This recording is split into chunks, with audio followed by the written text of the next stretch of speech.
Greetings. Welcome back to this episode of Theologically Driven. We're continuing our series today on how to study the Bible, and the next section we've come to is the Pauline Epistles. So I'm joined by Dr. Meyer. Dr. Meyer, thanks for being here. Yeah, thanks for having me. Yeah, so we want to think a little bit about the Pauline Epistles and how to study them. Maybe start with, in the New Testament, there are several epistles. Which ones are actually part of the Pauline Epistles? Yeah, so there's 13 of these letters or epistles that we know for sure Paul wrote, because the very first word of these is his name, Paul. So in a Greco-Roman letter at that time, you didn't put your name at the end of the letter like we're used to. You put it at the very beginning. So there's 13 of these that he wrote. Some Christians have always suspected that maybe he also wrote the letter to the Hebrews, but we can't say that for sure because the author isn't identified. He writes 7 of them to the churches, so that's helpful because it's just kind of like the 7 letters in the book of Revelation. So he writes to the church in Rome, the church in Corinth, the churches in Galatia, which is probably the only one that's to a group of churches specifically, and then to Ephesus, Colossae, and then to the Philippians and the Thessalonians. And then he's going to come along later and he's going to write 4 letters to individuals. So twice to Timothy and to Titus and Philemon. So putting that all together, we've got 13 letters that make up the Pauline epistles. Yeah, and then each of these letters are written over a number of years in between them, and then in different cities and things. They have different historical contexts, different religions that Paul might be confronting. So what is maybe the historical context of these letters? Yeah, so you could think of that like in 2 levels. So first of all, you want to think a little bit about the historical context of the cities themselves. So he's writing, we call them occasional letters sometimes. So he's writing for specific occasions. So something's going on in those cities that prompted him to write the letter. So it's helpful here to know a little bit about what's going on in Ephesus, what's going on in Philippi, where are these cities located. I think helpful tools there for us are our good study Bibles. So a good study Bible, maybe we sometimes gloss over this, but right before they give us the actual text of Romans or the text of 1 Corinthians, they've got a few pages where they actually set up the introduction to the letter that describes the historical background. For more information, we've got New Testament introductions where they actually go book by book through the New Testament, and they basically take what you're used to seeing in just a couple pages in your study Bible, and they might expand that to 15 or 20 pages for each book. Or we have good Bible, we call them Bible dictionaries, but they're really Bible encyclopedias where you can look up information about cities and places. So I think that's the first step, but also we want to... If I can, let me ask a follow-up about the introductions you mentioned. I find that study Bibles are very helpful just for a quick glance at, if I don't know something, they can kind of point you in the right direction. Why is it, maybe we should set it up like this, why is it important to know the historical context of the cities and the letters kind of, coming into reading the letter that Paul's writing? Sometimes it helps us figure out why he's stating things the way he is. Sometimes he uses specific language or talks about themes that would have been more relevant to them. So, for example, when he's writing to the church in Philippi, we know from history that this has a high density of former Roman soldiers. So it's almost like a retirement colony for Roman soldiers.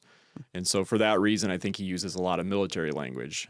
He uses the imagery of standing shoulder to shoulder for the sake of the gospel, just like they would have formerly stood shoulder to shoulder on a battlefield. Or when he's writing to the church in Ephesus, he's writing to a group of Christians who may feel small and marginalized in their city, and their city is dominated by this great temple to Artemis, which is one of the wonders of the ancient world. But Paul reassures them by reminding them that they're part of a greater temple. So he uses temple imagery, I think, especially in the letter to the Ephesians, to talk about this great work of the Spirit that's going on globally. So again, sometimes I think it helps us with identifying why he's saying things certain ways. Every once in a while, though, it just actually helps us figure out what he's actually saying. So he'll actually refer to a custom like women covering their head or other cultural things that are specific to their time and place. And we can't make the step of interpreting them to our time and place until we've gone back and put ourselves in their shoes and heard it the way they would have heard it first. So again, I think the historical background, you don't want to turn your lessons and Bible studies into history lessons, but I do think you have to dip your toes into it a little bit in order to do good interpretation of Paul's letters. Right. Yeah, you have to understand what he is saying. Maybe people have heard of like the interpretive journey. This was popular in a Bible interpretation book, but it's like, understand the text in their town first and then cross the bridge to ours. And you can't successfully cross that bridge unless you have the text correct over on their side first. Yeah, that Duvall and Hayes, I think, right? That's a very helpful way of thinking about it. I've used that same illustration. And there's a timeless principle that's to be had in these letters. There's a reason why God preserved these 13 for us. But we do have to understand them first from their perspective. Yeah, that's helpful. What about maybe an overview of Paul's life would be helpful? So he writes the letters at different times in his life, different stages of various missionary journeys. Maybe give us an overview of Paul's ministry. Yeah, so he becomes a missionary right away. He talks about going to Arabia, and that's likely to preach. Right away he has persecution. He has that king who famously is trying to kill him when he's in Damascus, and he goes out of the basket.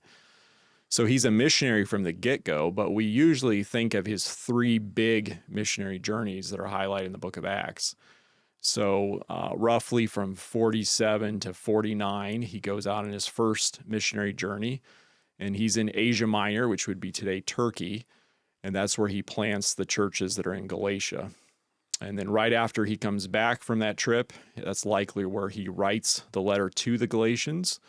So the letters aren't actually in chronological order in our Bibles. They're probably arranged from longest to shortest. So Galatians comes first, and then he goes out on another second big journey, so roughly 50 to 52. This time he actually goes to Europe, because remember he has the man from Macedonia that appears to him in the vision and tells him to come over to Europe. He plants the churches there in Thessalonica and also in Corinth.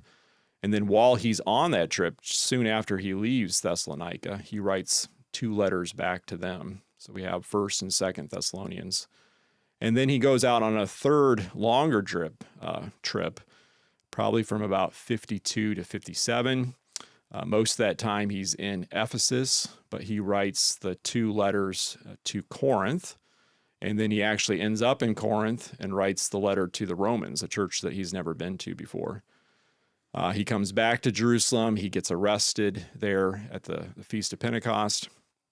He spends like 2 years in prison there in Caesarea. Eventually, after that very adventurous trip across the Mediterranean, he ends up in Rome for 2 years, so roughly 60 to 62. And we know that he writes several letters from prison. For Paul, though, we're not exactly sure which imprisonment because there's so many.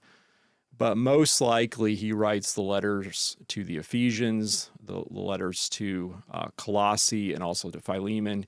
And then for sure Philippians. I think it's the most obvious that he's in Rome. But I think all of those letters are written during that imprisonment in Rome. Then he seems to get out. And then he writes his letter to Timothy and Titus, his first letter to Timothy and his letter to Titus. And if church history and tradition is accurate, he then dies in the middle of the 60s when Nero is still emperor, and then he writes that final letter to Timothy one more time right before he dies. So you think about that time span, roughly 47 to somewhere in the middle of the 60s. His letters span probably almost 20 years. And I do think that there is some value in trying to mentally put them on a timeline as you're reading them and think through what's happening in Paul's life. And also I think it helps us see that they match up very well with the narrative in Luke. So Luke is his travel companion, joins him there on his final journeys, and is kind of filling in some of the details that we need for the epistles. Mm-hmm. Yeah, that's helpful. So as Paul's writing these letters, what are some of the major themes that stick out as he's writing? Yeah, so one of his big emphasis is obviously the gospel. So he uses the word gospel frequently to refer to the good news about Jesus. And so like the other New Testament authors, I believe he's getting this from his Greek version of Isaiah. So Isaiah had famously said that there was good news, that someday Israel's king was going to come back to his people. He was going to save them from their sins, rescue them from the consequences of their sins, including their enemies, and regather them into a new world.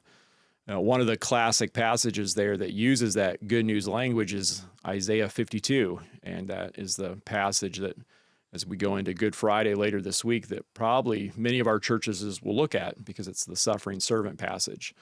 That someday there'll be a servant who would be successful because he will come into this world and accomplish the mission that God sends him on. And Paul now believes that that is Jesus. So Jesus is the one who's making this gospel possible. He has come into this world and he's died for sinners. He has risen from the dead. He's ascended back to the Father with authority over his people. And he's coming back someday. He's going to rescue us from this coming wrath, as he puts it in 1 Thessalonians. And in the meantime, while we wait for him to return, he is actually creating a new people. So through the Spirit, I think that would be another significant emphasis in Paul's letter, that the Spirit has been given to us as a deposit, or in the letter to the Romans, he'll call it the first fruits. So from his Old Testament scriptures, his Hebrew scriptures, he has always known that in the end times that the Spirit would be poured out again on his people and he would gift them for ministry. And Paul now sees that happening in this predominantly Gentile church. So we've actually been transferred into a new realm or new domain that's characterized by the Spirit. Our old domain was characterized by sin and death. This new realm is characterized by righteousness that leads to life. And we can see and have tangible evidence that we're a part of that when we see the Spirit in our lives. The Spirit is actually bearing fruit. That's why he's the deposit. That's why he's the seal. He guarantees that that final installment will show up someday. And this is only carried out through the church. So I think that's another important emphasis in Paul's letter, that you and I as Christians will never actually be able to see the Spirit's work as lone rangers. We actually are supposed to be part of assemblies where we have gifted leaders leading us, but we're also using our gifts to build each other up.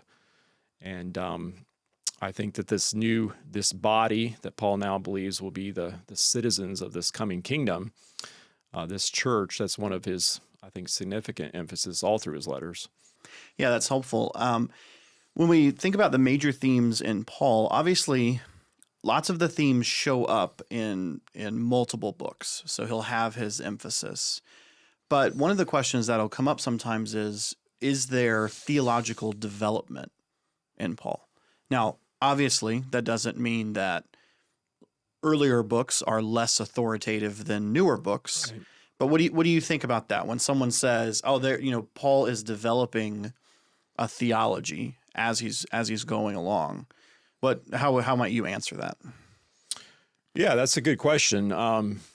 There's several different things that come to mind. I mean, one is sometimes when people talk that way, they're describing the fact that his language sometimes changes. That's something I could have brought up earlier, that even though Paul's the primary author of these letters, I think he is receiving help. So, for example, Timothy and Silas are sometimes named alongside of him. So I don't think we're supposed to think of Paul sitting in a dark room all by himself, just writing these out. I think he has people who are collaborating with the process, who are influencing what he says. He also uses a secretary. So, for example, at the end of the letter to the Romans, he names a man named Tertius. So this would be like in our day, like when you're writing an email and you've got the little AI suggestions to help you clean it up. In my mind, it's not a perfect analogy, but it's someone like Tertius who's actually taking down the dictation, is probably sometimes helping him to rephrase things or state things differently. So that's my first thought. Other thought, too, is that because they're occasional letters, he sometimes comes up with new ways of describing his theology based on the situation.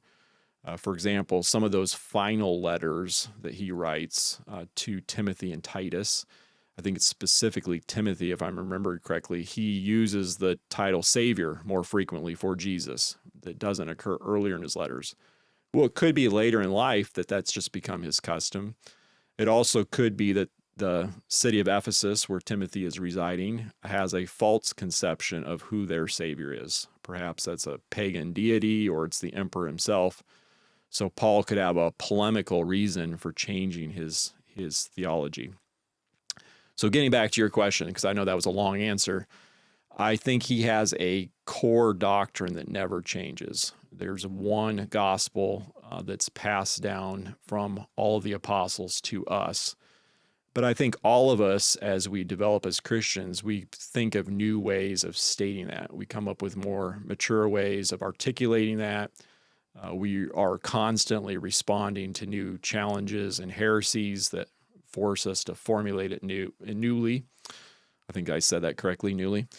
And I don't see any problem with thinking that happens in Paul's life. You know, if these letters stretch over 20 years, he's not saying things 20 years later as he's been sanctified just like the rest of us in exactly the same way that he would have done at the beginning of his ministry. Yeah. And that's why it's so helpful, like what we talked about at the very beginning about the historical context of what's happening in all these cities and then what's happening in Paul's ministry. The way he may phrase things or the way he might approach a subject is tailored in some sense, not changing the content, the core content of the gospel, but is being presented so as to help the audience understand. Yes. And it would be weird if that looked the same in every book because they're different people, different audiences. Exactly. So, I've been recently studying 1 Thessalonians. So he writes 1 Thessalonians just a few weeks after having to leave that city suddenly. He's only been in the city for a short time. So these are brand new Christians that he cares about. I think one of the themes in Paul's letter is also perseverance. So he never assumes that new Christians who are professing faith will necessarily persevere and end up in the coming kingdom. The true test is whether they hang on to apostolic doctrine and they keep loving Jesus and they keep following him. So he's very concerned about them. And, he uses the metaphor of feeling like he's lost his children and that he's a father to them. It has just a very warm, passionate tone. And that would make sense because these are people that he has in his mind's eye that he truly cares about. For example, though, when he writes to the Romans, this is a church that he's never been to. He knows some of the people there, but many of them he doesn't. And he has a different purpose for that. He has a specific issue that's going on there that's threatening the unity of the church. And so for the good of that church, but also so that they can help him plant other churches farther west in Spain, he writes a very long letter that is probably his fullest expression of what he believes the gospel is. And so I think you're right. I think what's going on in the city is impacting what Paul says and also how he says it. Right.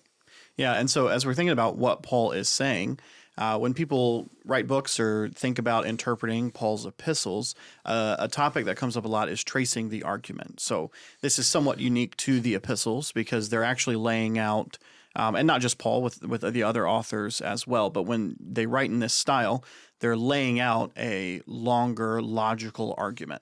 So things have relationships, and he is building on what he has said, versus narrative is structured differently. So when we think about tracing the argument in Paul, what are some practices and things we can do to help us follow what he's saying? Yeah, so we're blessed in English to have lots of different translations, and I always encourage people to use several good translations. We're actually living in a nice time in church history where we can actually have multiple Bible translations up on our screens in parallel fashion. So we have some Bibles that are really good for getting the zoomed out bigger picture. Those are probably the ones that I actually enjoy reading more in my own personal reading. So they're more thought for thought. They're smoother English. But then sometimes we need to zoom in. So we just need a different tool for a different purpose. And so if we want to zoom in and look at his actual structure, like you said, to follow his argument, sometimes the more word-for-word translations are helpful, so probably like the NASB or the ESV, because what you're looking for are those little connective words.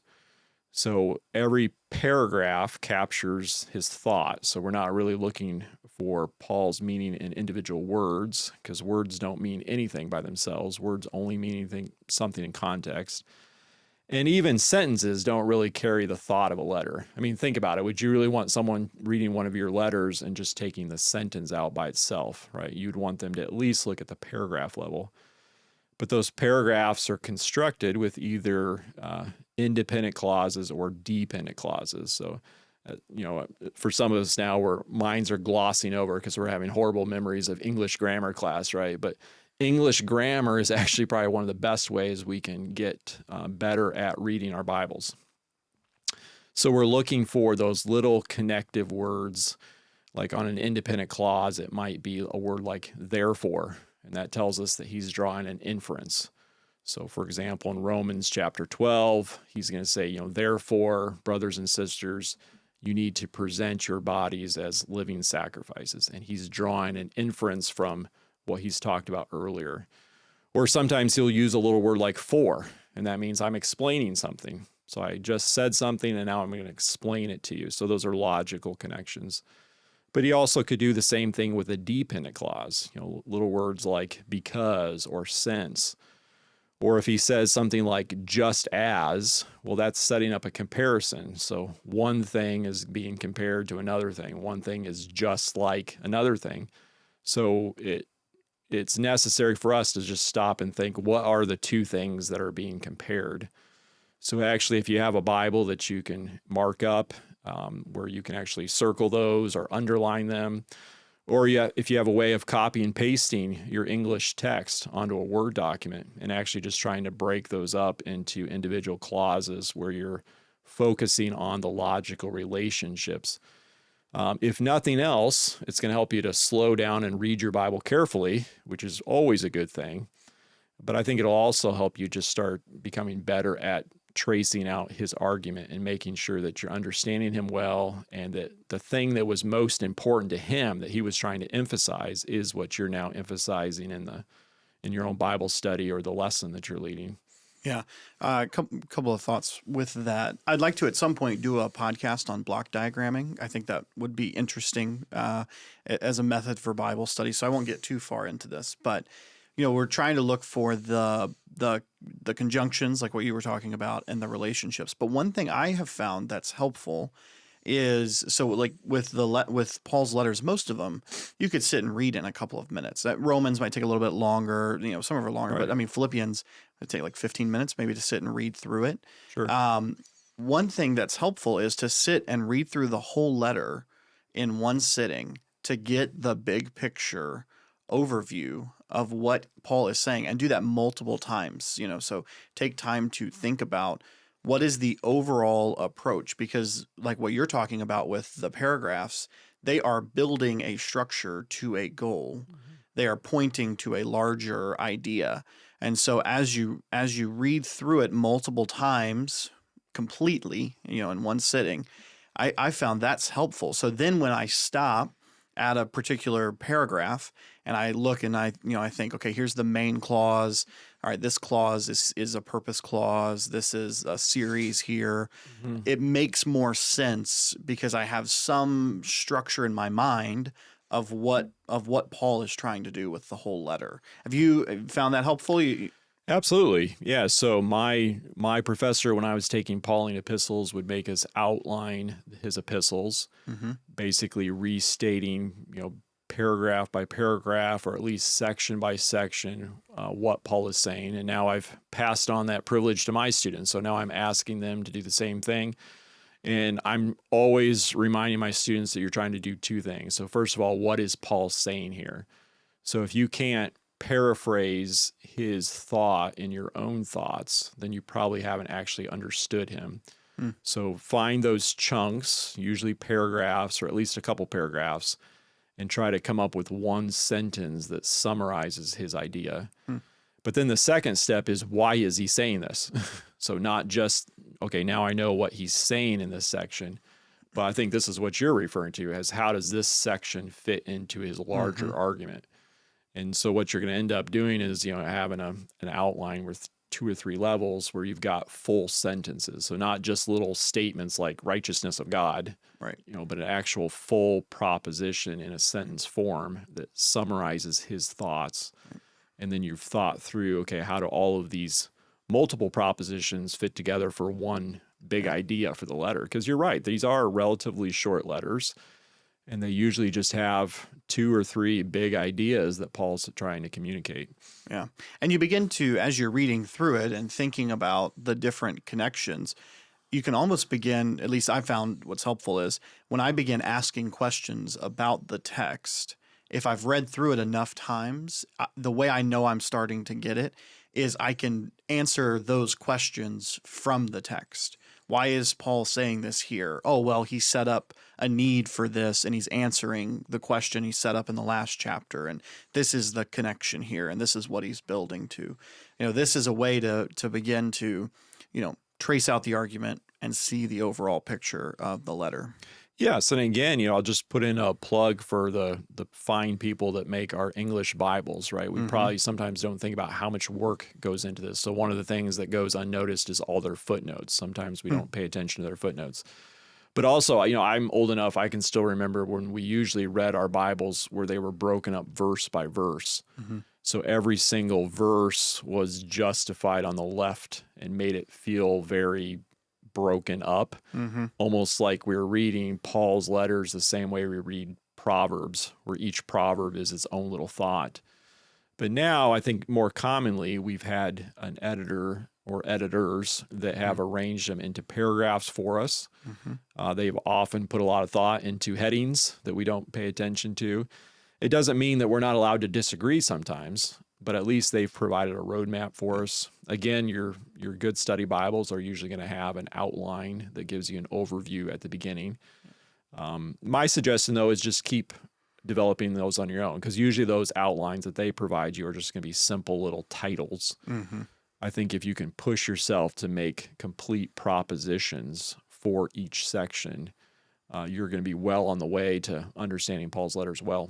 Yeah, a helpful thing when I was going through my MDiv in homiletics class, our professor always pushed us to have he would always say, if it's not a complete sentence, it's a heading, not a main point. Exactly. A main point has a complete, which is what you're saying, a complete proposition. It's a complete sentence. So can I write out that complete sentence of what Paul is saying? Otherwise, if I can't, it's just a heading. Yeah. And it's not actually driving a point home, which is what Paul is trying to do. He's trying to make a point. Exactly. Yeah. And so as we study, we want to try and uncover that and apply it to our lives and use it. So thank you so much, Dr. Meyer, for joining us today. And thank you for listening to Theologically Driven. We're a podcast of Detroit Baptist Theological Seminary. If you'd like to learn more about our seminary, just go to dbts.edu.